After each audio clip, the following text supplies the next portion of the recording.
Hello everyone, welcome to Mindspeak on Herald Global.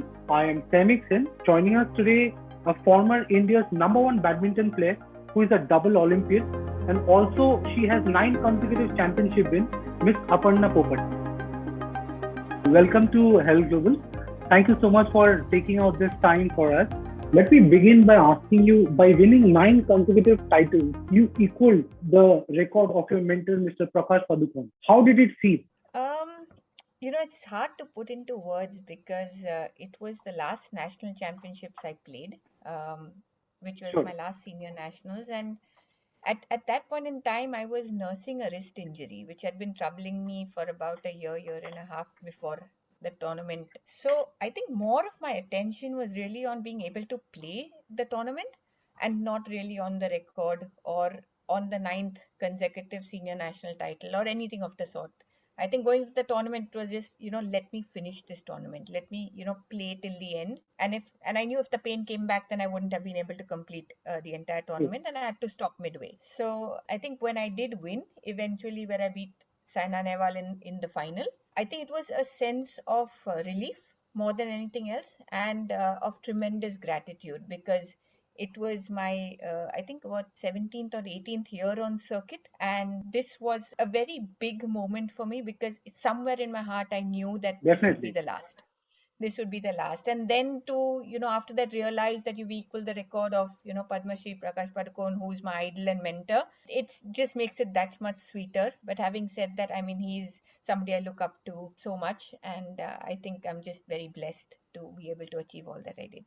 So, what kind of equation you used to share with him? Yeah, so I shifted to Bangalore to his academy when I was 16 years old. And for me, and as I mentioned, he was this huge role model who I looked up to. And then having the opportunity to train under him, I think it was just so enormous in that sense that I think that awe and that respect I have for him is still very much apparent even now.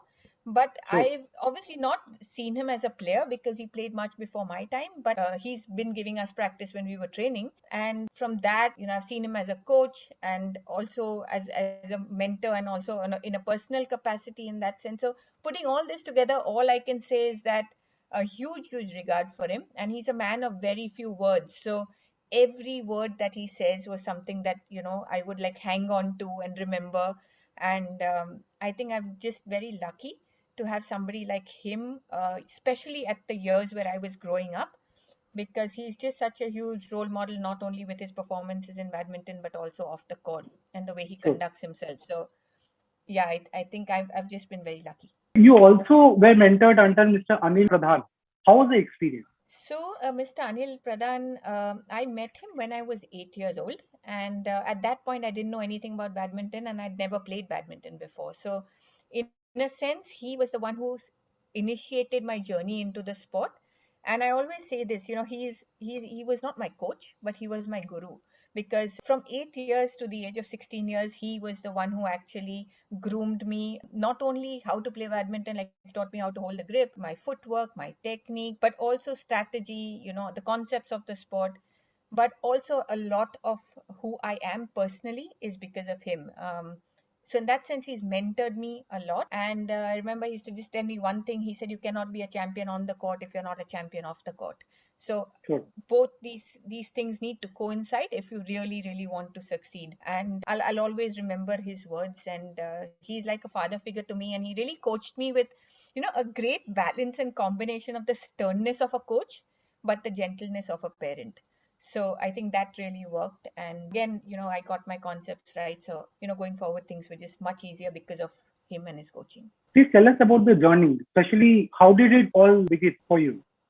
Yeah, badminton happened by chance. As a child, I used to play a lot of sports. In fact, I played a lot of cricket, especially Sure. with the boys in my building compound. And then being, from Mumbai, where monsoon is so predominant, I said, let me take up a sport that, will not, uh, where I will not have to stop if the monsoon season arrives. So outdoor sports were in that sense ruled out in a way. And I just went to the badminton court looking, like, summer holidays, like how a kid goes looking for something to do. Yes, yes. So yeah, I went for looking for something to do, and my mom was very happy because I was quite a a naughty child at home.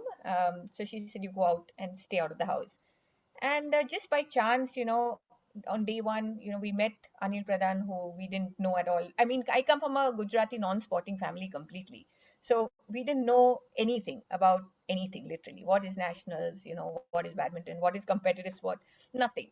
And Exactly. but we met Anil Pradhan, and then he said, okay, I'll have a look at her, and if I feel that she's good, I will coach her.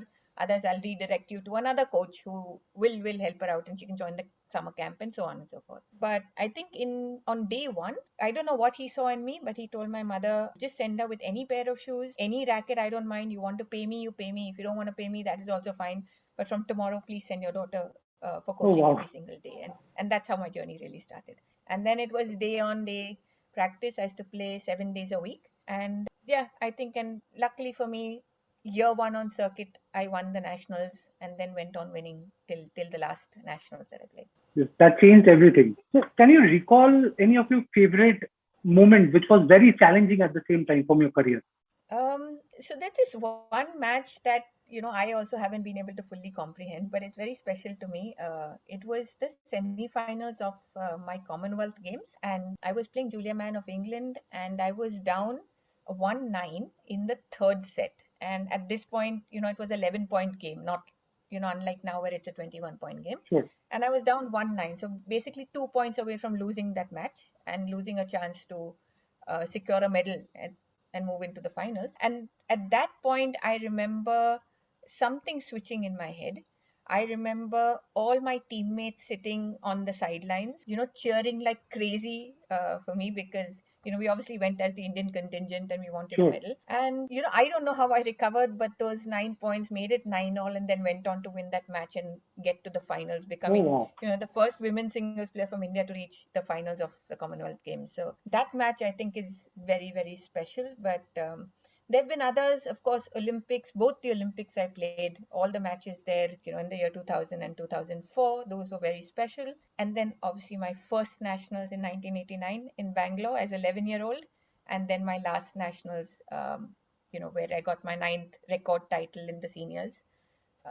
So I think these two on either end were very special, and then this in between.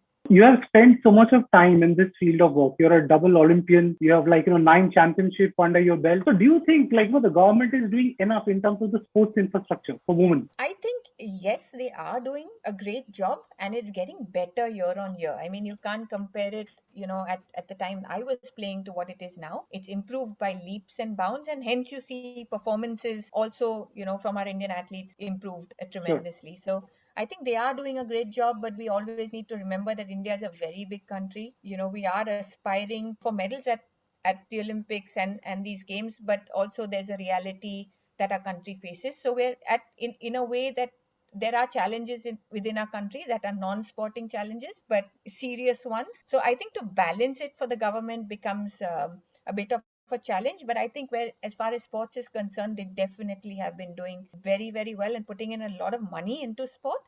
And I think they've really been able to connect to the athletes now and work together as a team. So I'm sure that we're going to see great performances in the future as well. You were selected for the Global Sports Mentoring Program by Hillary Clinton. How was the experience? So this program happened in 2012, Okay. where I was one of the 17 women from across the world to be selected for this mentoring program, which essentially is about empowering women and girls through sport. This program was like a one-of-a-kind, life-changing experience.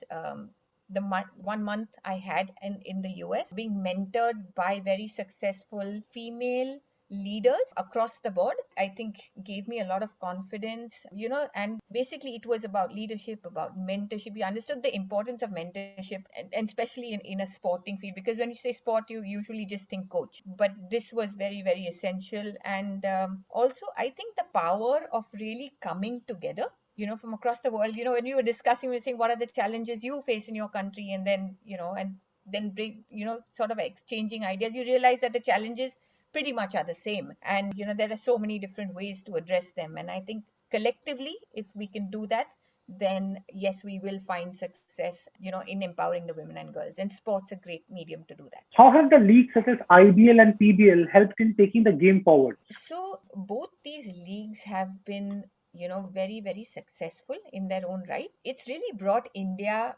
onto the world scene internationally, not in terms of performance. We obviously had great badminton players, but this was bringing an entire property to India. And I did the television commentary for all 5 seasons of the PBL, and Sure. it is the most lucrative badminton league in the world. We had Olympic champions, we had world champions, we had legends who were participating, the likes of Lee Chong Wei, and then great people participating there. And remember, these were alongside our own very champions, Saina Nehwal, PV Sindhu.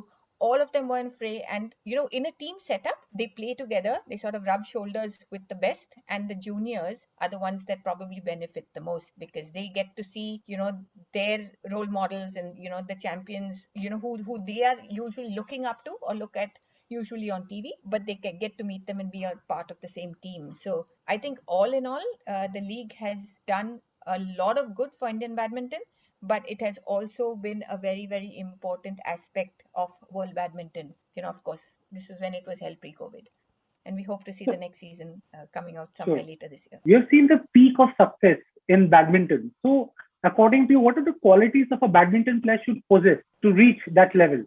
Badminton is the fastest racket sport in the world. So there are certain physical attributes that you would see that a badminton player should possess, and for any sports person, typically speed, strength, stamina.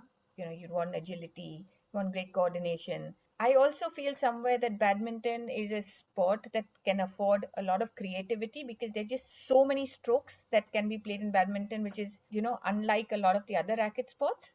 So tactically it can also be very interesting. So I think a good solid acumen of the sport is also required. But the biggest I think requirement, I would say, is a strong mind, because it's a tough sport, it's a challenging sport, and like in any other sport, right, there are going to be ups and downs, there are going to be wins, and then there are going to be failures, and you just have to live through that journey and be tough enough to do that, and persevere through it. So I think these are probably what I would say that a badminton player needs. As a woman, what kind of challenges did you face? Yeah, I mean, there are challenges. Sometimes they're just smaller ones, and then there are larger ones. I think it start with the larger ones. It's really about perception. It's about opportunity. It's about, and when you say that women's singles final and men's singles final, the men's singles finals are always priority. So things like that.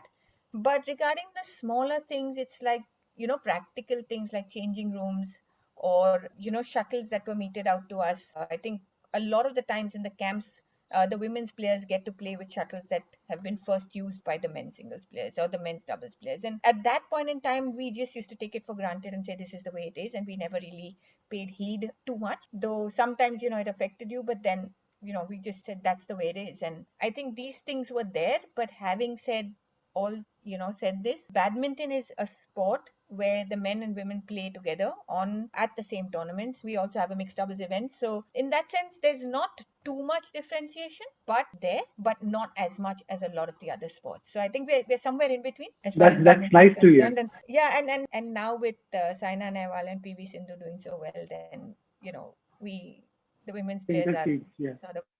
sort of in a good space right now. According to you, which player can be called a true international legend in the world? A legend is a really, really big word, and for me personally, I think a sporting legend is somebody who has performances consistently over a period of time. True. But it's not only the performances, but also the person that matters. So not only the sports side, but also how he is as or she is as a human being. And for me, in today's scenario, I mean, if you'd ask me just from the top of my head, I think Roger Federer and Rafa Nadal are two great champions and role models and legends as far as I'm concerned. What kind of message would you like to give to the aspiring players who wants to come to badminton? So I think when you're aspiring for something, it's basically a pursuit of excellence. And if you want to do that, then there are two requirements. One is that you have to enjoy what you're doing, and the second is hard work. So I'll just say, if you put these two together, then you have to enjoy working very hard. And if you do that, then yeah, the results will come, the improvement will come. And remember, do that even when it's inconvenient, even when you're in pain, and even when no one is watching. Enjoy working hard, is what I'd say. Apart from badminton, what are your other interests? So I love playing sport, all sports. So that's one. But I also love art and music, Okay. and I love doing Sudoku. So this is. Thank you so much for taking out this time for us. It was lovely talking to you.